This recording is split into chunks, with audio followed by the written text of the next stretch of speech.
Hello नमस्ते, welcome back to my channel. I hope आप अच्छे होंगे, अपना ख्याल अच्छे से रख रहे होंगे। आज जिस टॉपिक के बारे में मैं बात करने वाली हूँ वो थोड़ा सा कंट्रोवर्शियल है, लेकिन मुझे ये कहने में बिल्कुल भी हिचकिचाहट नहीं है कि ये हमारे देश का बहुत बड़ा सच है। आज मैं बात करने वाली हूँ एंटी मैन लॉज के बारे में।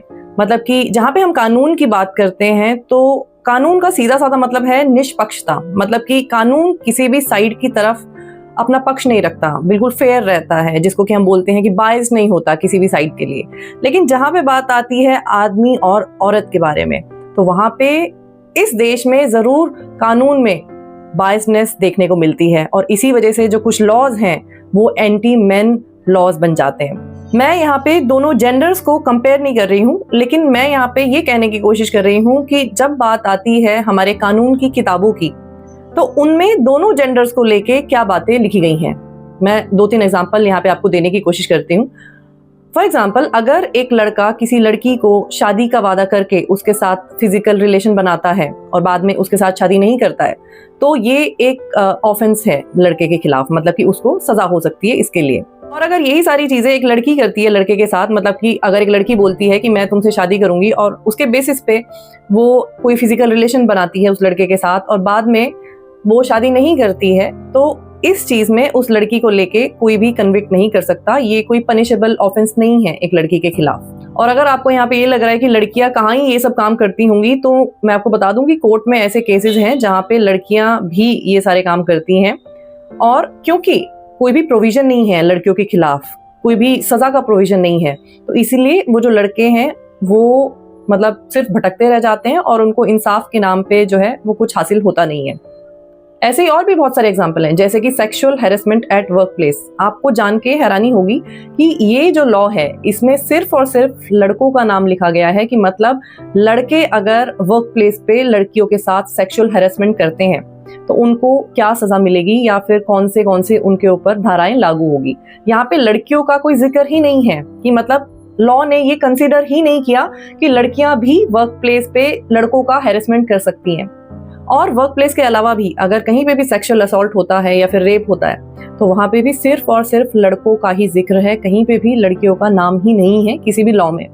इन सब चीजों के अलावा अगर हम क्रुएल्टी की बात करते हैं या फिर मेंटेनेंस की बात करते हैं, तो वहां पे भी सिर्फ और सिर्फ लड़कियों का ही जिक्र है, कि मतलब एक लड़की के ऊपर ही क्रुएल्टी हो सकती है, लड़की किसी के ऊपर क्रुएल्टी नहीं कर सकती। और मेंटेनेंस की बात आती है तो ऑब्वियसली एक लड़की ही मेंटेनेंस के लिए एलिजिबल है, लड़का मेंटेनेंस के लिए एलिजिबल नहीं है, चाहे उसकी वाइफ जो है वो कितना भी क्यों ना कमा रही हो और लड़का जॉबलेस भी क्यों ना हो तो भी। अच्छा, यहाँ पे अगर आप एक बात सोचने की कोशिश करोगे ना, तो ये जो कानून है ये तो ऐसे के ऐसे ही थे इतने सालों से, लेकिन कोई हल्ला नहीं है, कुछ नहीं है, सब कुछ आराम से चलता आ रहा था। कोई ऐसा केस हमारे सामने नहीं आता था जिसमें कि ऐसा देखने को मिले कि किसी आदमी के साथ कुछ बहुत गलत हो रहा है। तो आजकल के टाइम में ही ये सारी चीजें इतनी ज्यादा क्यों बढ़ रही हैं? तो इस बात में कोई भी दोहराई नहीं है कि जब भी ये कानून बनाए गए होंगे, ऑब्वियसली उस टाइम की सिचुएशन को मद्देनजर रखते हुए कानून बनाए जाते हैं। तो अगर हम पीछे जाके देखते हैं तो ऑब्वियसली जो लड़कियां थी वो इतनी ज़्यादा इंडिपेंडेंट नहीं हुआ करती थी पहले, और उस केस में क्योंकि वो फाइनेंशियली सिक्योर नहीं थी, तो हस्बैंड जैसा भी कुछ कर रहा है या जो भी कुछ चीज़ें उनके साथ हो रही हैं, अगर कोई वायलेंस हो रही है उनके साथ, तो उनके पास और कोई ऑप्शन ही नहीं होता था, उस चीज़ को सहना ही पड़ता था। तो इसी वजह से ऐसे कुछ कानून बनाए गए ताकि लड़कियों को प्रोटेक्ट कर सके, उनको उनका हक दिला सके। लेकिन अब जब बात यहाँ पे आती है कि जब हम 2025 में हैं, तो क्या वो टाइम और आज के टाइम में फर्क नहीं है? क्या आज लड़कियां इंडिपेंडेंट नहीं हैं? क्या हम आज के टाइम में बहुत ज्यादा फेमिनिज्म की बात नहीं करते हैं? या क्या हम जेंडर इक्वालिटी की बात नहीं करते हैं? तो ऑब्वियसली आजकल की जो लड़कियां हैं वो इंडिपेंडेंट भी हैं, फाइनेंशियली इंडिपेंडेंट भी हैं, और हर लिहाज से लड़कों के बराबर है। तो क्या आज की टाइम में ये सारे लॉज जैसे भी बनाए गए हैं, जब भी बनाए गए हैं, क्या वही लॉज का सस्टेन करना, वही लॉज का रहना, ये जस्टिफाइबल है आदमियों के लिए? तो क्या आज के टाइम में इन कानूनों में बदलाव लाने की जरूरत नहीं है, अमेंडमेंट लाने की जरूरत नहीं है?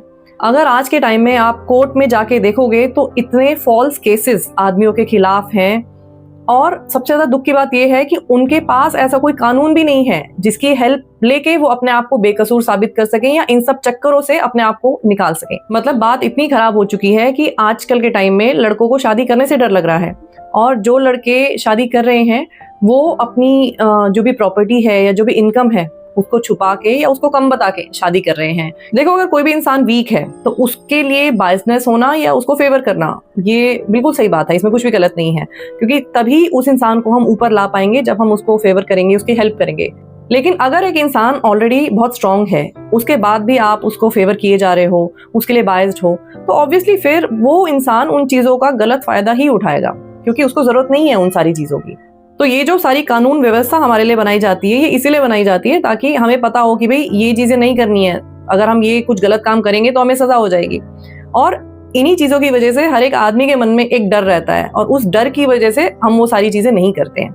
लेकिन अगर आप ऐसे कानून बना दोगे जिसमें कि आप गलत काम तो कर ही रहे हो, ऊपर से गलत काम करने की सजा जो है वो किसी और इंसान को मिल रही है और वो उसमें फंस रहा है जबकि गलत काम आप कर रहे हो, तो फिर कोई भी इंसान कैसे अपने आप को रोक सकता है वो गलत इल्जाम किसी भी दूसरे इंसान के ऊपर लगाने से?